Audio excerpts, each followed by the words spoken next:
Hello बच्चों, कैसे हो सब लोग। मेरा नाम है सी एस संदीप अरोड़ा और आज हम स्टार्ट करने जा रहे हैं CMA इंटरमीडिएट नए सिलेबस का 2022 सिलेबस का paper number 6 that is financial accounting.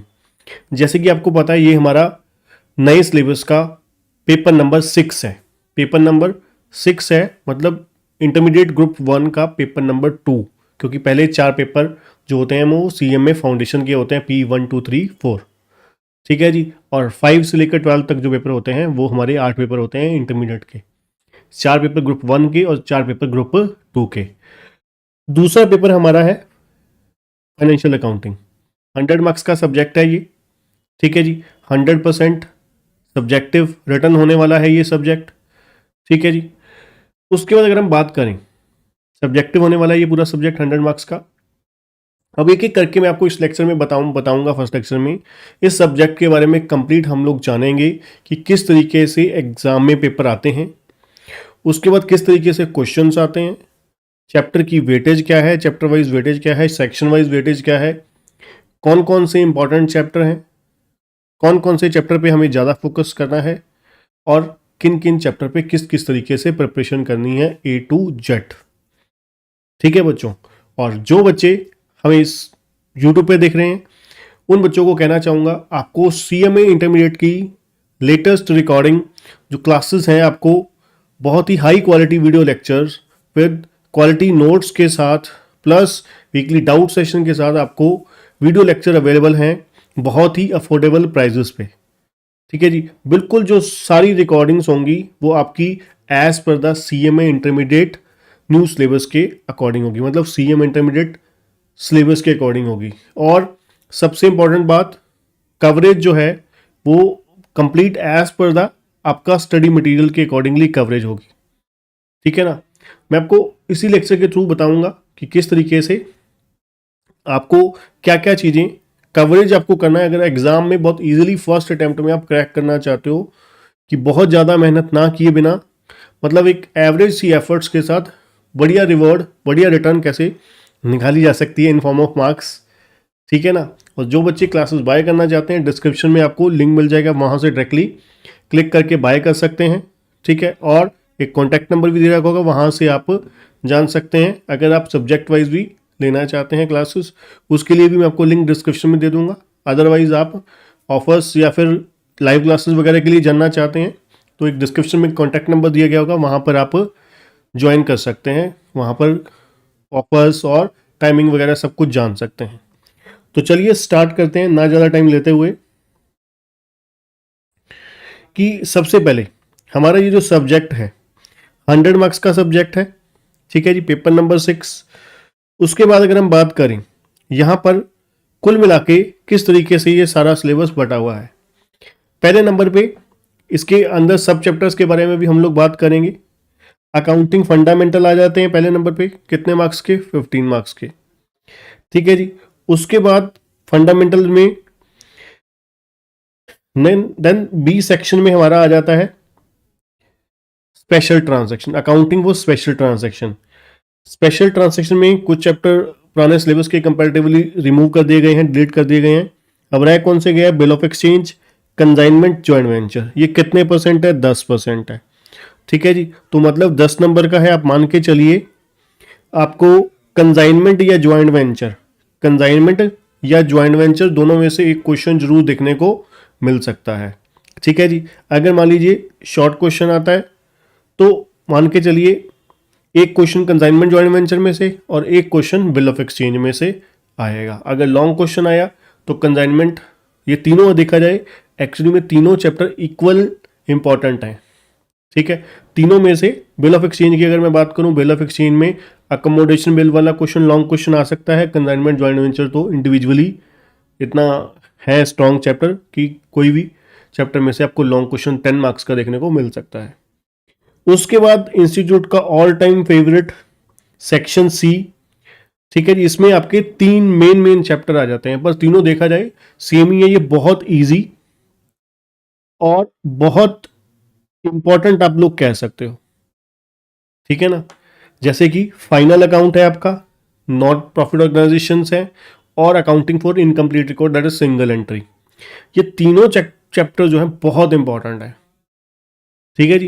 ये तीनों चैप्टर आपको पता है फाइनल अकाउंट और सिंगल एंट्री सेम ही है, दोनों में फाइनेंशियल स्टेटमेंट बनानी है, trading P and L balance sheet, है ना, दोनों में सेम ही चीज बनानी है। और दूसरा एनपीओ, वो भी काइंड ऑफ देखा जाए फाइनेंशियल स्टेटमेंट है नॉन प्रॉफिट ऑर्गेनाइजेशंस की। तो ये समझ के चलिए आपके लिए पास करवाने के लिए सबसे बड़ा सोर्स है पेपर नंबर 6। आप मान के चलिए ग्रुप 1 में अगर आप बढ़िया तरीके से आसानी से पास होना चाहते हो तो सबसे अच्छी पकड़ आपकी इस पेपर में होनी चाहिए।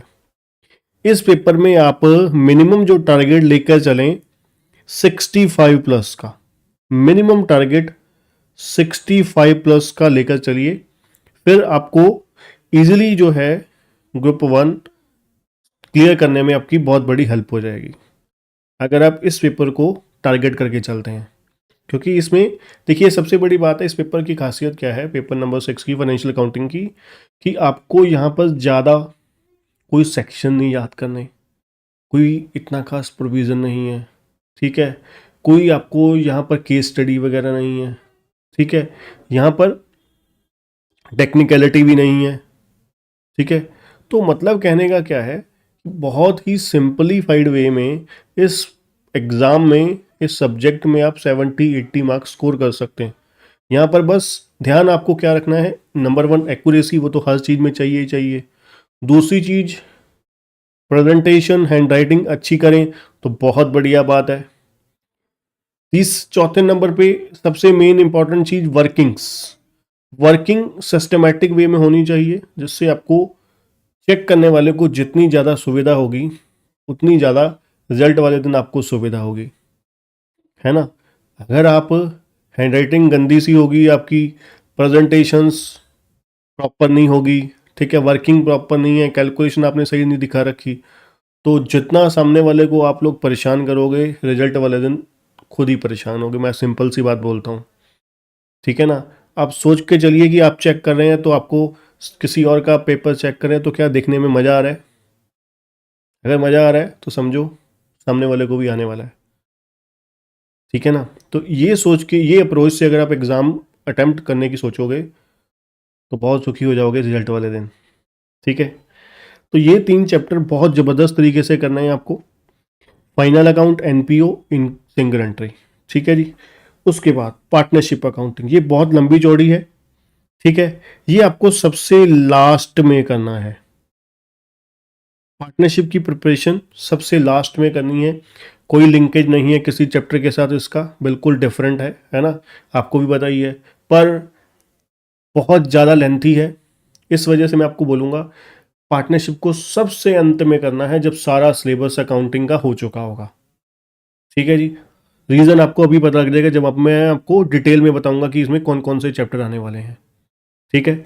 और मैं आपको ये भी बताऊंगा कि सबसे पहले कौन सा करने हैं, किस सीक्वेंस में करने हैं चैप्टर, वो सब कुछ A to Z डिटेल आपके साथ डिस्कस करूंगा। उसके बाद ये थोड़ा सा इम्पॉर्टेंट और ये थोड़ा सा कह सकते हो कि difficult and important, difficult in the sense बाकी चैप्टर के कंपैरेटिव। ऐसा नहीं है कि यहाँ पर आप एफर्ट्स मार रहे हो तो रिवॉर्ड नहीं है, रिवॉर्ड आपके सामने ही है, ठीक है। देखा जाए इतना ज़्यादा नहीं है, सिर्फ 15 नंबर हैं, 15 मार्क्स का पेपर आएगा। अब इसमें से कौन कौन से हैं, लीज हो गया, ठीक है, रॉयल्टी, दूसरा ब्रांच अकाउंटिंग काफ़ी लेंथी चैप्टर है, तीसरा डिपार्टमेंटल, ये भी लेंथी चैप्टर है, इंश्योरेंस क्लेम बहुत फेवरेट चैप्टर है इंस्टीट्यूट का, और हायर परचेज, ठीक है। कुल मिला के कितने चैप्टर हो गए, 5 हो गए।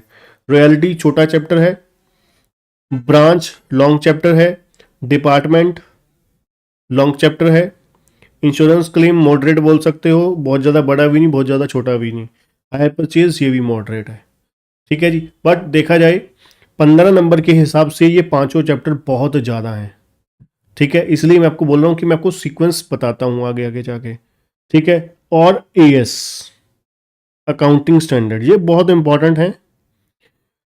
अब इस एएस में आपके कौन कौन से आ जाते हैं, एएस 1 आ जाता है, 10 आ जाता है, 11 आ जाता है, 12 आ जाता है, 16 आ जाता है, 22, 1 2 3 4 5 6, ये कुल मिला के 6 एएस आ जाते हैं, ठीक है जी।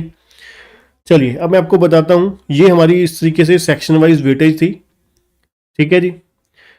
अब इसमें से अगर हम बात करें आपको क्या चीज़ सबसे पहले करनी है, फिर मैं आपको साथ साथ बताता हूँ कैसे आपको क्या सीक्वेंस पकड़ना है।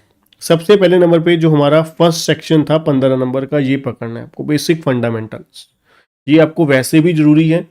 बेसिक कॉन्सेप्ट इसमें क्या क्या आ जाएंगे, थ्योरी ऑफ अकाउंटिंग आ जाएगी, अकाउंटिंग कॉन्सेप्ट्स कन्वेंशन वगैरह आ जाएंगे, एक्सपेंसेस आ जाएंगे, ठीक है जी, कैपिटल और रेवेन्यू एक्सपेंसेस, ठीक है।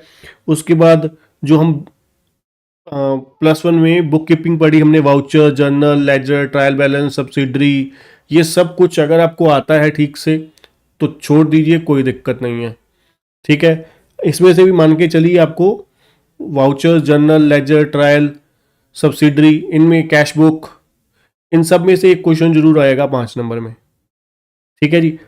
देखिए नहीं भी आए कोई दिक्कत नहीं है, पर ये बेसिक्स हैं। अगर इसको आप, ठीक है, आपको लगता है कि हाँ हमारे पास सफिशेंट टाइम है, सफिशेंट टाइम है और इसको पढ़ने की जरूरत नहीं है, इतनी नीड नहीं है, फिर आप इसको छोड़ भी सकते हैं, अदरवाइज कर लेंगे तो बहुत अच्छी बात है, ठीक है जी। उसके बाद इनमें से जो लॉन्ग चैप्टर आ जाते हैं वो कौन कौन से हैं। नंबर 1 डेप्रीसिएशन आ जाता है। नंबर 2 जो most important, rectification of error. ये 2 चैप्टर सबसे इंपॉर्टेंट आ जाते हैं यहाँ पर, ठीक है जी। बाकी जो है छोटे छोटे चैप्टर, जैसे मैंने आपको बताया कॉन्सेप्चुअल नॉलेज, इस पूरे यूनिट से 80 पेजेस का जो ये चैप्टर है, इसमें आपको कॉन्सेप्चुअल नॉलेज जो है आपकी बिल्टअप होगी, ठीक है जी। चलिए आगे चलते हैं। स्पेशल ट्रांजैक्शन का आपको बताया, ये 3 ही चैप्टर हैं, तीनों आपको बताया, तीनों इक्वली इंपॉर्टेंट हैं। ये आप पहले नंबर पे आप ये कीजिए, ठीक है जी, फर्स्ट। सेकंड नंबर पे फिर आप ये कर लीजिए, सबसे अच्छा रहेगा। Bill of exchange, consignment, joint venture, ठीक। फिर आप तीसरे नंबर पे करिए सेक्शन सी, क्योंकि इंपॉर्टेंट भी है। पहले फाइनल अकाउंट कीजिए, दूसरे नंबर पे आप सिंगल एंट्री कीजिए,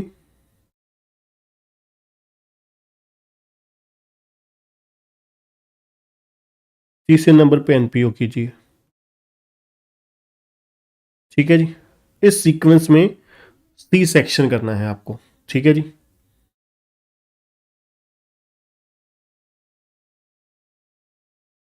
करेक्ट, सी सेक्शन आपको इस सीक्वेंस में करना है। उसके बाद सी सेक्शन के बाद आपको क्या करना है, अब जरा ये मैंने लिखा नंबर 3,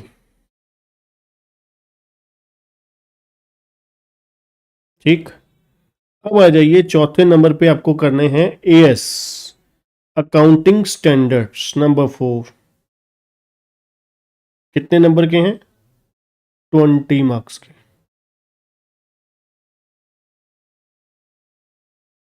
ठीक है जी। अब इसमें से मैंने आपको क्या बताया, एएस 1, 10, 11, 12, 16, 22। अब इसमें से जो इजी इजी हैं कौन कौन से हैं, बिल्कुल AS1 बहुत इजी है, वेरी इजी, ठीक है जी। ये AS10 काफी लॉन्ग है, ठीक है।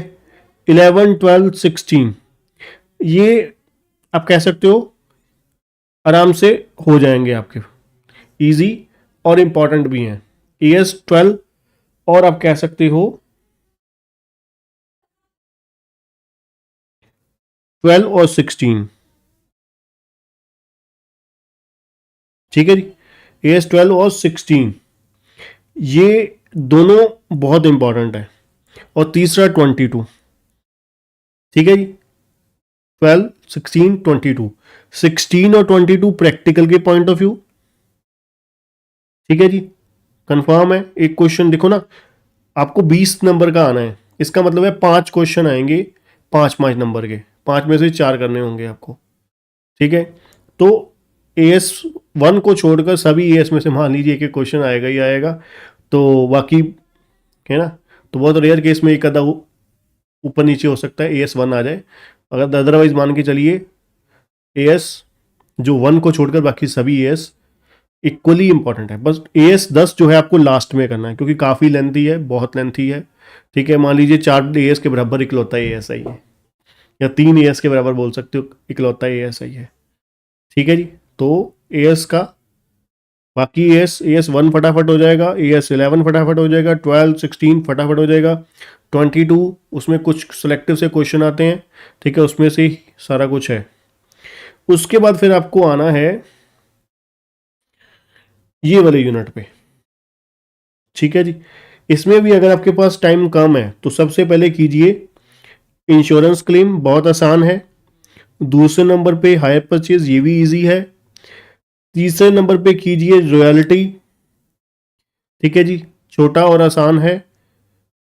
चौथे नंबर पे कीजिए डिपार्टमेंट। फिर लास्ट में अगर आपके पास टाइम है तो ब्रांच कीजिए, अदरवाइज छोड़ दीजिए क्योंकि ब्रांच टाइम कंज्यूमिंग है। इस हिसाब से वेटेज आपको दिखाई दे रही है। वैसे तो अगर आप पूरा ही कीजिए, ठीक है, सारा सिलेबस होना चाहिए, कोई कमी नहीं छोड़नी चाहिए। ठीक है, बट मैं कह रहा हूँ, क्लियरली बोल रहा हूँ कि अगर आपके पास जो बच्चे सही समय पर सिलेबस स्टार्ट कर रहे हैं उनको तो सारा ही करना है। अगर आप 70-80 मार्क्स लेना चाहते हो, क्योंकि बहुत ज़्यादा लेंथी है नहीं सिलेबस, सिलेबस पहले से और कम कर दिया है इंस्टीट्यूट ने। ठीक है ना, 2016 के कंपेरेटिवली देखोगे। और लास्ट में जैसे मैंने आपको बताया था क्या करना है, पार्टनरशिप। पार्टनरशिप बहुत बड़ी है, इसको आप सेलेक्टिव बेसिस पर करना है आपको, क्योंकि अगर आप खाली पार्टनरशिप को ही लेके बैठे रहोगे तो एक महीना आपको पार्टनरशिप में भी चाहिए। ठीक है जी, पार्टनरशिप का मेरे पास एक शानदार तरीका है। ठीक है, अब देखिए यहाँ पर क्या क्या आ गया पार्टनरशिप में। बेसिक्स भी आ जाते हैं, क्योंकि बेसिक्स जब तक नहीं करोगे आप, यहाँ पर कहने को आपके सामने क्या नहीं लिखा हुआ, बेसिक्स तो लिखे नहीं हुए, गुडविल का टॉपिक नहीं लिखा हुआ। ठीक है, और बेसिक कॉन्सेप्ट रिवोल्यूशन वगैरह नहीं किए हुए। अब जब तक आप रिवोल्यूशन नहीं करोगे, गुडविल नहीं करोगे, ठीक है, और आपका ये पार्टनर्स कैपिटल अकाउंट बनाना नहीं कॉन्सेप्ट करोगे, तब तक आपको एडमिशन, रिटायरमेंट, डेथ कहाँ से हो जाएगा। क्योंकि सारे जो पीएसआर वगैरह के पॉइंट्स हैं या revolution of assets and liability के पॉइंट हैं, वो काम आने हैं यहाँ पर, है ना। इसलिए मैंने बेसिकली पहले 2 चैप्टर वही बनाए हुए हैं। गुडविल का अलग से चैप्टर है, बेसिक्स का अलग से चैप्टर है, फिर उसके बाद एडमिशन, रिटायरमेंट, डेथ, डिसोल्यूशन और अमलगामेशन शुरू होगा। ठीक है, ये थ्योरी कॉन्सेप्ट है। ठीक है, ये भी थ्योरी है। ठीक है, और ये अमलगामेशन ऑफ फॉर्म्स।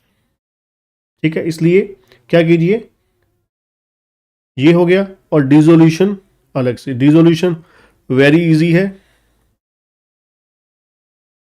ठीक है, क्योंकि अब देखिए आपके सामने तकरीबन 20 नंबर में 6 से 7 चैप्टर हैं, सातों ही सभी के सभी बड़े बड़े हैं। ठीक है ना, तो मतलब क्या है कि सबसे पहले नंबर पे आपने क्या करना है, बेसिक कॉन्सेप्ट्स करने हैं। ठीक है, बेसिक कॉन्सेप्ट्स करने हैं। फिर आपको आना है स्पेशल ट्रांजैक्शन पर, bill of exchange, consignment, joint venture.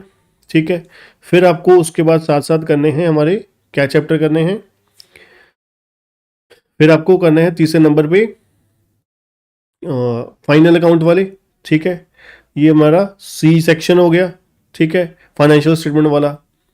ठीक है, चौथे नंबर पे एएस, पांचवें नंबर पे फिर ये जो रॉयल्टी वगैरह हो गया। ठीक है, लास्ट में पार्टनरशिप करनी है। ठीक है, अब एक चीज़ और जो सबसे इंपॉर्टेंट है, गाइडेंस जो आपके लिए बहुत ज़रूरी है, जो भी आप चैप्टर करेंगे आपके पास सफिशिएंट मटेरियल क्या है पढ़ने के लिए। 2 ही चीज़ें हैं सिर्फ चाहिए आपको, कुछ और की आवश्यकता नहीं है। उससे ज़्यादा तीसरी चीज़ आपको मैं बता देता हूँ। एक आपको, अगर आप क्लासेस हमारी ले रहे हैं तो हमारे नोट्स चाहिए, इसमें बहुत सारी आपके स्टडी मटेरियल की कवरेज होगी। उसके साथ आपको अपना इंस्टीट्यूट का स्टडी मटेरियल कवर करना है। दूसरे नंबर पे वर्क बुक कवर करनी है बस। ठीक है, और पास्ट ईयर क्वेश्चन आंसर्स। ठीक है, इसके अलावा कोई एक नए पैसा आपको किसी बुक के ऊपर या किसी नोट्स की तरफ देखने की नीड नहीं है। कहीं कोई जरूरत, आवश्यकता, नेसेसिटी नहीं है। क्लियरली सुन लीजिए, ये सफिशिएंट मटेरियल है हमारा। इसके बाद अगर इतना भी कर लेते हो आप, 100% कवरेज आपकी एग्ज़ाम में से हो जाती है इन्हीं चीज़ों से। ठीक है ना, सीएम में आपको अगर पता है, सुना है किसी से कि हमारे जो एग्ज़ाम्स में क्वेश्चन आंसर आते हैं ना, क्वेश्चंस होते हैं, वो हमारे ही मटेरियल, इंस्टीट्यूट के मटेरियल में से ही कवर्ड होते हैं, तो इधर उधर कहीं भागने दौड़ने की ज़रूरत नहीं होती। हाँ, तो देखिए ना, हमारे नोट्स जो होते हैं उसमें हमारी बेसिक जो कवरेज है, नोट्स है, कोई मान लीजिए कॉन्सेप्ट करवाना है, फाइनेंशियल अकाउंटिंग में करवा रहा हूँ, सपोज कीजिए फाइनल अकाउंट है, अब आपके इंस्टीट्यूट के तो सीधे ही क्वेश्चन हो सकते हैं, बड़े बड़े हैं बीच में से, ठीक है, कोई सीक्वेंस नहीं है, सिस्टमेटिकली नहीं है, तो मैंने तो सिस्टमेटिकली पहले मैं उसको लेकर आऊँगा, ठीक है, कॉन्सेप्ट समझाऊंगा, फिर धीरे धीरे सम की तरफ बढ़ेंगे, है ना, इसलिए नोट्स की अलग से आवश्यकता होती है। अदरवाइज बहुत ज़बरदस्त क्वेश्चन आंसर दिए हैं, उसमें से ही कवरेज आपकी हो जाती है। ठीक है जी, तो इस तरीके से आपको सारा सिलेबस सीक्वेंस में पकड़ना है और पढ़ना है। ठीक है, इसके बाद हम नेक्स्ट लेक्चर से हमारा फर्स्ट चैप्टर शुरुआत कर देंगे। तो आज के लिए इतना ही बच्चों, थैंक यू, मिलते हैं फर्स्ट चैप्टर में।